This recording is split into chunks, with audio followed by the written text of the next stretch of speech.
My name is Elizabeth, and I'm a nurse at a university hospital. My days are so packed with work that the line between day and night blurs. My husband Jacob is the backbone that enables me to work such long hours. I adore my job and feel proud of it, but I've often grappled with the dilemma of balancing work and family. Jacob, however, has always been my steadfast supporter, choosing to be a stay-at-home parent to our daughter Ella, without letting the curious glances of others bother him. Ella has been equally supportive, and I've worked tirelessly to provide for my family. However, a recent call from my credit card company jolted me out of my routine.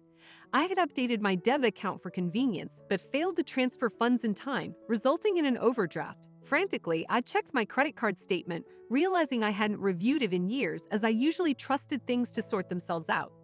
To my horror, the statement revealed exorbitant charges for luxury items I hadn't purchased, designer clothing, high-end fragrances, and luxury watches, all bought on Wednesdays, the day I worked nights while Jacob had board meetings. Suspicion gnawed me as I rushed home to confront Jacob. On my way, I bumped into Grace, a fellow PTA member from Ella's school. As we exchanged pleasantries, I couldn't shake off the scent of the perfume she wore, an exact match to the one on my credit card bill. A wave of jealousy washed over me as she expressed her desire to purchase the same fragrance, a desire I once harbored but never fulfilled. Despite my inner turmoil, I couldn't ignore the pattern. The purchases coincided with Jacob's board meetings. A sinking feeling settled in as I realized the truth behind the mysterious charges and the scent that lingered in the air. A PTA member is wearing the same scent. As soon as I suspected her, my thoughts turned increasingly negative. Grace, of course, was oblivious to my suspicions and reacted enthusiastically.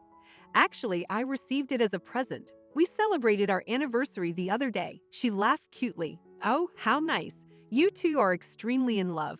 I felt calm. And after a pleasant talk, we parted ways. She had it, which was not surprising given how popular it was. Even after her children were born, she continued to reminisce about her anniversary with her spouse in a cute and pleasant manner. She did not mention her husband. I paused abruptly and returned to where I had left her. Of course, she wasn't present, but the desire to pursue her was so strong. Jacob and she had something going on. The small doubt that had appeared in my mind grew to the point that I could no longer deny it. The following Wednesday, my family saw me off to work as normal. Then I asked my coworkers if I might leave early. I didn't tell Jacob, of course. If I had told him, it would have been meaningless. I waited for him a short way from the house. Soon after, my mother-in-law arrived, and Jacob went to the conference. So far, everything is as usual. I followed him to school. The board members met in the classroom for about a half hour before dispersing. While the majority of them rushed home, Jacob eventually camped out. Chara and I are arm in arm. They looked into each other's eyes as they interlocked their fingers and headed towards a hotel. They had no idea I was only a few meters behind them. My face was wrinkled up with tears. I believed in him. I loved him.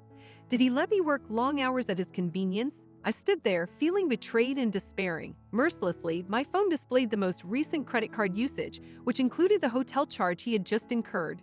When the fun was over, the two of them emerged, looking delighted. I gently took photos of them. There weren't any more tears. There was no sign of affection left in my heart. Following that, I avoided seeing Jacob as much as possible, citing my job as an explanation. Personally, I wouldn't have minded divorcing him immediately. The divorce meant that I was separating Ella from her father. I didn't want to talk to anyone until I had a chance to think about it. Mom, Ella's unexpected words snapped me back into reality. Since then, I've been crying alone in the living room in the middle of the night. I assumed I was being discreet, but it appeared that she had detected something was wrong. She couldn't sleep, or perhaps she simply awoke. She got out of bed late at night and gave me a gentle hug. I do not want you to feel sad. Your enemies are my enemies. I will not forgive anyone who causes you sadness.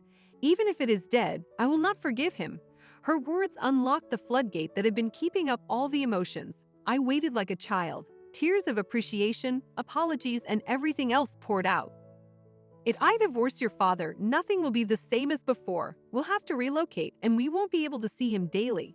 If you have to change schools, you will be unable to visit your buddies. I expressed my worries one by one. She interrupted me and reassured me. I still want to be with you, Mother. I want to become a nurse like you. I will be Oak, so please do what you want. She grabbed my hands strongly. Thank you, sweetie. She made me feel encouraged. I was determined to carry out my strategy. I had gotten into the habit of reviewing my credit card accounts and discovered that Jacob was planning a week-long excursion. He coded the PTA board retreat. I used to send it off without thinking twice. Common sense taught me that parents with children would never be away from home for more than a week at a time. Even if it were to occur, even if Jacob paid for the vacation with his credit card, the destination and hotel type were out of the ordinary. He miscalculated my desire not to find out.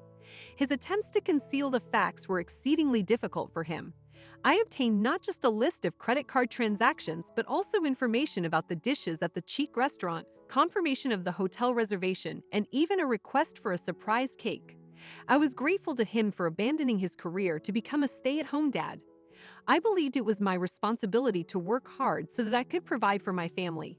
I was not working for him to betray his family and play around like this. Do not tamper with me. On my following day off, I carefully started my revenge against him. First, I contacted the hotel and every restaurant he'd reserved. Despite the fact that the bookings were made in his name, I was aware of the facts. When I told them I was his wife, they stopped suspecting me so much. Later that night, I took out his wallet, which was left in the living room, and pulled out his credit card. He used to carry cash only before we married and had never created his own card other than the family one. If his sole card went away, he wouldn't realize anything was wrong. So I placed an expired one in his wallet. It had been renewed around 6 months earlier, but I had neglected to get rid of it. I was actually shocked by my sloth and applauded myself a little for that. It looked the same, but it had expired. If he had used it someplace, he would have known immediately. It only needed to survive until he was gone from home. I am leaving immediately. I plan to have a lot of discussions to improve the school. Ella, take care of your mother, okay? Jacob exited the house cheerful, unconcerned about anything. Ella and I waved him goodbye with a smile on our faces. I could have punched him in the face, but curiously, I feel really peaceful knowing that this is the last time I saw him. Well, let's get started. Yes. We ensured he was out of sight. In an instant, our smiles were hidden. We hastened to pack our possessions. The movers arrived shortly thereafter, and because of their quickness, we were able to move into our new home in no time. Excuse me, but where do we take these? Oh, do not worry about them. You can simply leave them there. They wandered about the boxes piled up in one part of the room, and I handed them off to another mover who arrived in turn. The contents were all Glance's possessions. Nothing remained in the house after that. In the living room, waiting for his return, were credit card statements and a picture of him and Grace that I had snapped the day before. I also gave up my wedding ring, which had lost its meaning, and a draft of divorce papers. I realized that my cell phone has a lot of missed calls. They were all from Jacob, who most likely detected something weird while on the trip, which is unfortunate for him.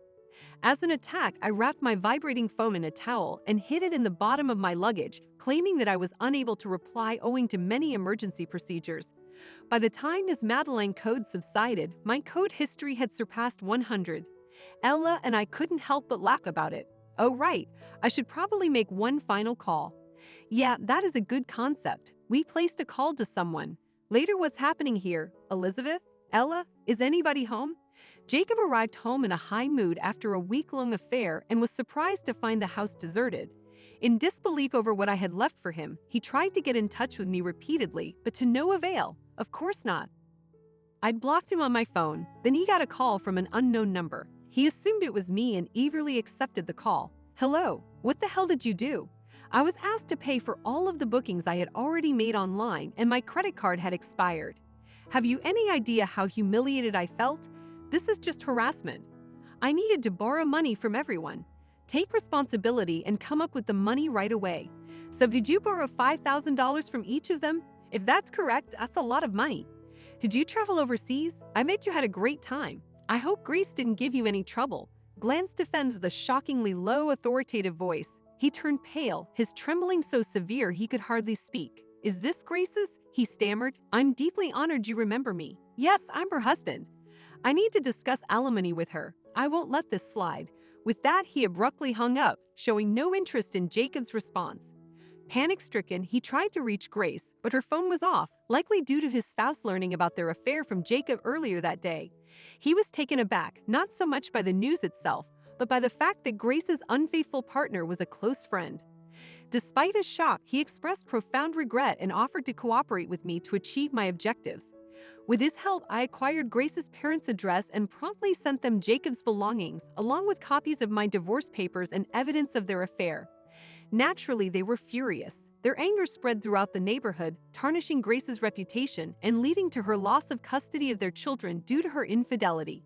As wealthy local business owners, they had expected to support her, but her actions alienated them and damaged their standing in the community. When she sought solace from them, they turned her away, leaving her to fend for herself in a humble apartment, working tirelessly at a low-paying job to meet her alimony obligations.